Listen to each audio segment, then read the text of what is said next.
اكتشفت اكتشاف هو ممكن يكون تافه، وطبعا في ناس كتير اكيد عارفاه، بس يعني في ناس ممكن تكون كانت بتعمل زيي. انا دايما بشرب الشاي بلبن من غير ما اغلي اللبن، يعني بحط الشاي وما بغليش اللبن خالص.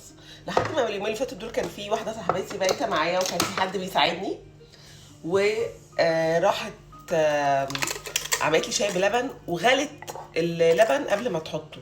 انا مش عايزه اقول لكم يا جماعه انا بحب اتقل الشاي، هو بجد كان طعمه يجنن قد ايه.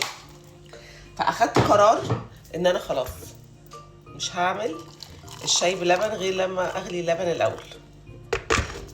بجد طعمه يجنن، بحبه يعني اقلبه كده شويه. ما بقولكوش طبعا ما بخترعش الذره، بس بحبه يغلي كده شويه.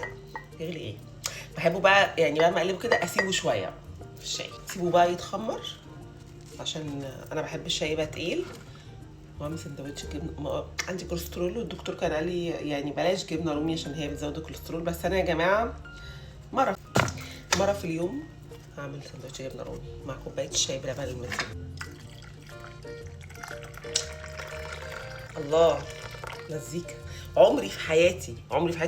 كانت واحده صاحبتي حتى لما بات معاها تقعد تقول لي يا بنتي طعمه بيبقى وحش، وانا لا ما بشربش غير اللبن بارد.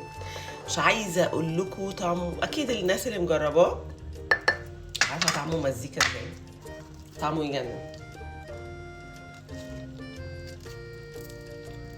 دي الطريقه، قطم جبنه رومي.